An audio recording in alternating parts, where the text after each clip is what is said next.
ప్రమాదం ఎప్పుడు ఏ రూపంలో వస్తుందో చెప్పలేం. ప్రతి ఒక్కరూ ఇన్సూరెన్స్ పాలసీ తీసుకోవాలని ఏజెంట్లు చెప్తూ ఉంటారు. అయితే తీసుకునే పాలసీ ఆధారంగా ప్రీమియాన్ని చెల్లించాలి. అయితే ఏటీఎం కార్డుతో ఉచితంగా ఇన్సూరెన్స్ లభిస్తుందనే విషయం మీకు తెలుసా? ఈ విషయం గురించి ఇప్పుడు ఈ వీడియోలో తెలుసుకుందాం. ఇన్సూరెన్స్ పాలసీలు తీసుకునేందుకు ఏడాదికో 6 నెలలకో ₹1000 చెల్లించి పాలసీలు తీసుకుంటాం. పెద్ద మొత్తంలో ప్రీమియం చెల్లించడానికి కొందరైతే నెలలు లేదా 3 నెలలు కూడా ప్రీమియం చెల్లిస్తూ ఉంటారు.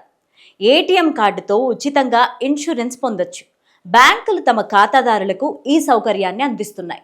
ఖాతాదారులు తీసుకున్న బ్యాంకు ఖాతాతో పాటు ఖాతాదారునికి అందించే ఏటీఎం ఆధారంగా ఇన్సూరెన్స్ కవరేజ్ ఉంటుంది.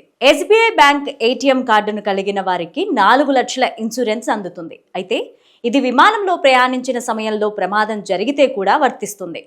విమాన ప్రమాదంతో సంబంధం లేని ఇన్సూరెన్స్ 2 లక్షలు కూడా ఖాతాదారులకు ఆ బ్యాంక్ అందిస్తుంది. హెచ్డిఎఫ్సి, కోటక్ మహీంద్రా, ఐసిఐసిఐ బ్యాంకులు కూడా తమ ఖాతాదారులకు ఇన్సూరెన్స్లను అందిస్తున్నాయి. కొన్ని బ్యాంకులు 3 కోట్ల వరకు ఇన్సూరెన్స్లను అందిస్తున్నాయి. కొన్ని బ్యాంకులు రోడ్డు ప్రమాదాల్లో మరణిస్తే ఏటీఎం కార్డు కలిగిన ఖాతాదారుడికి 4 లక్షల నుండి 10 లక్షల వరకు ఇన్సూరెన్స్ను కూడా అందిస్తున్నాయి.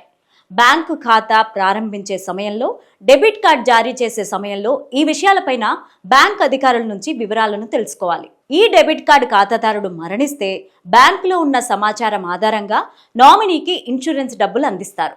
భారత్లో సుమారు 97 కోట్లకు పైగా ఏటీఎం కార్డులను ఉపయోగిస్తున్నారని అధికారిక లెక్కలు చెబుతున్నాయి.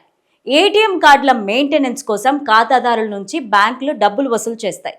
ఇందులో కొంత మొత్తం ఇన్సూరెన్స్ కోసం బ్యాంకులు చెల్లిస్తాయి. సిల్వర్, గోల్డ్, ప్లాటినం పేరుతో ఏటీఎం కార్డులను బ్యాంకులు జారీ చేస్తాయి. డెబిట్ కార్డు ఉపయోగించి కొనుగోలు చేసిన వస్తువులు చోరీకి గురైనా కూడా ఇన్సూరెన్స్ ను క్లెయిమ్ చేసుకోవచ్చు.